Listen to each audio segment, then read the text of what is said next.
Yang pertama ada bab 1 yaitu pendahuluan, yang dimana pada poin pertama yang akan dibahas pada pendahuluan adalah latar belakang. Jadi latar belakang dari penelitian ini adalah yang pertama, pada saat ini di Indonesia khususnya produksi dari kendaraan bermotor itu semakin meningkat, dimana ini akan berdampak kepada suku cadang dari motor-motor tersebut. Nah, suku cadang motor-motor sini biasanya itu berbahan dasar itu besi, baja atau aluminium. Nah, dimana besi, baja atau aluminium itu khususnya di aluminium ini kita dapat memanfaatkan dari bahan-bahan lain. Nah, di Indonesia ini 75% dari minuman kaleng yang digunakan itu berbahan dasar aluminium alloy, dimana dapat dimanfaatkan untuk membuat suku cadang dari motor-motor tersebut. Jadi aluminium alloy ini sebagai bahan dasar, dimana nantinya akan ditambah dengan SiC sebagai bahan penguat. Nah, SiC ini penggunaan SiC ini memiliki keunggulan dalam sifat kekerasan dan resistabilitasnya. Nah, dengan penambahan SiC ini diharapkan dapat meningkatkan sifat abrasi dari material tersebut. Dimana jadi pada latar belakang ini kita memanfaatkan limbah berupa kaleng aluminium yang akan ditambah dengan bahan penguatnya yaitu SiC. Lanjutnya kita akan membahas tentang rumusan masalah pada poin kedua, dimana berdasarkan latar belakang yang telah diuraikan. Jadi rumusan masalah yang diangkat pada penelitian kali ini adalah bagaimana pengaruh penggunaan metode metalurgi tersebut pada pembuatan MMC sendiri. Nah, untuk tujuan khusus dari penelitian ini yaitu adalah untuk menentukan pengaruh penambahan abu sekam padi yaitu SiC pada proses pembuatan MMC. Nah, poin selanjutnya ada iuran dan manfaat penelitian, di mana pada iuran penelitian ini diharapkan sebagai acuan dalam pembuatan dan pengembangan MMC. Yang kedua, sebagai referensi dalam pengembangan ilmu dan teknologi di bidang pembuatan sistem MMC. Dan yang terakhir, sebagai referensi bagi mahasiswa atau peneliti-peneliti lain untuk penelitian yang berkaitan dengan MMC.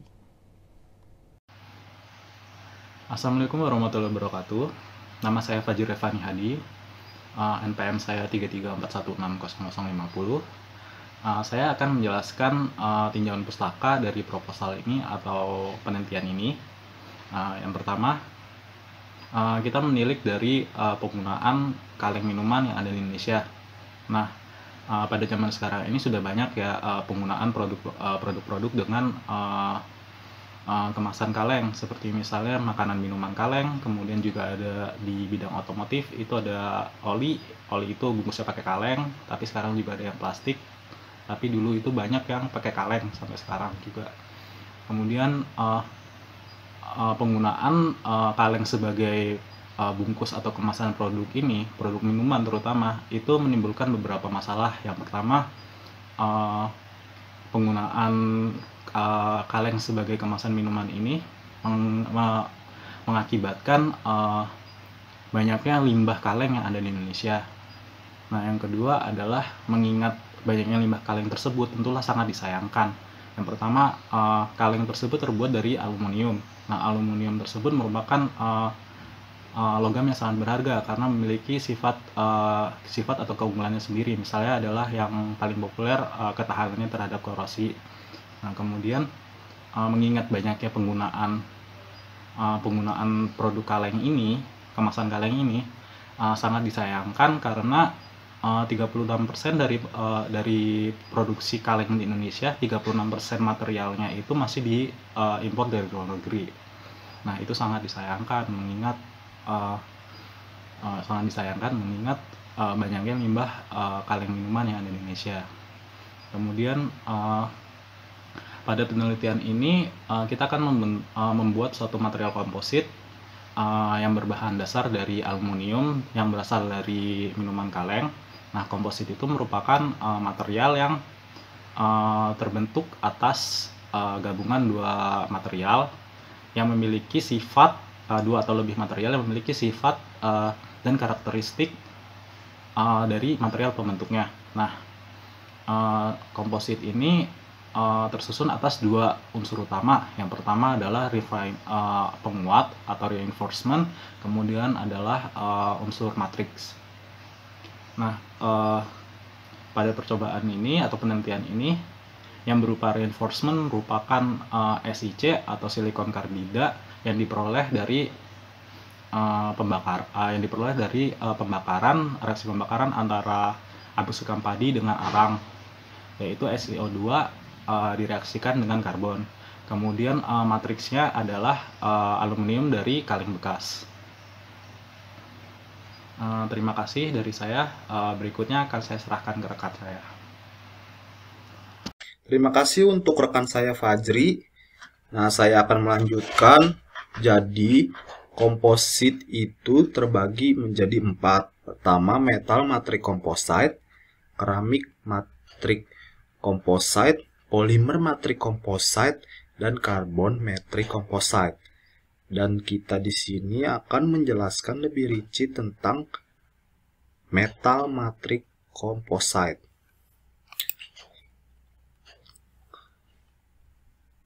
Di mana metal matrik komposit yaitu matriksnya adalah logam metal dan penguatnya reinforce-nya adalah metal juga. Jadi dia campuran 2 atau lebih untuk menghasilkan sifat mekanik yang baru. Jadi matriks kita di sini adalah limbah kaleng aluminium dan reinforce yang utama kami yaitu silikon karbid dan serbuk padi. Metode penelitian kita akan dilaksanakan pada tempat di LIPI Serpong dan Universitas Indonesia, di mana alat bahannya ayakan, mesin bor manual, tungku, spidol, gergaji besi, amplas, palu karet, dan gerinda bahannya kaleng aluminium, serbuk SiC, abu sekam padi, dan AlNO3. Nah, prosedur pertama, kita siapkan serbuk limbah kaleng aluminium, karis wet, serbuk keramik SiC, dan abu sekam padi. Nah, limbah kaleng Al dipotong kecil, diamplas dulu, baru dismiling selama 5-7 menit sampai ukuran minus 200 mes.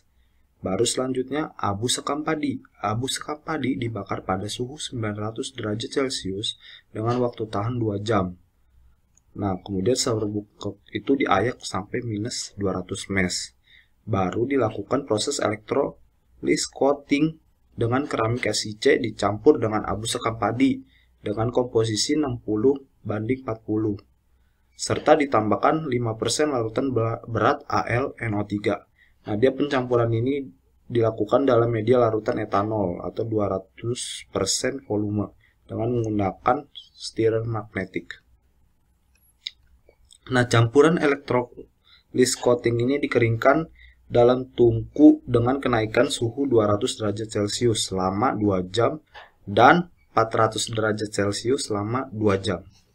Nah, pencampuran wet mixing ini sebanyak 10 gram serbuk campuran dengan komposisi berat 70:30% AlSiC kan ke dalam cetakan. Nah, cetakan tuh sebelumnya diolesi dengan 1% serbuk asam stearat.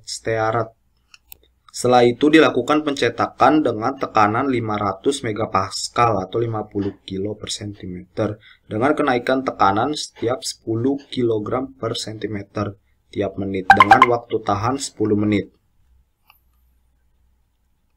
Nah, sampel disentering dalam tabung stirrer dalam 2 tahap yaitu pada suhu 200 selama 20 menit. Kemudian dilanjutkan dalam 1 jam dalam suhu 600 Celcius.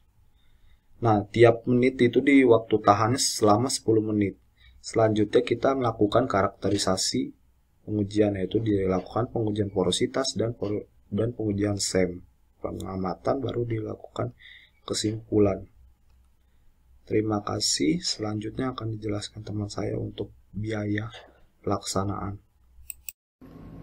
Oke, selanjutnya ada bab 4 yaitu tentang biaya dan jadwal dari kegiatan. Yang pertama ada anggaran biaya. Jadi anggaran biaya dari penelitian ini dapat dilihat dari tabel 1. Yang pertama adalah peralatan penunjang itu sekitar 5 juta rupiah. Kemudian bahan habis pakai sekitar 2,5 juta.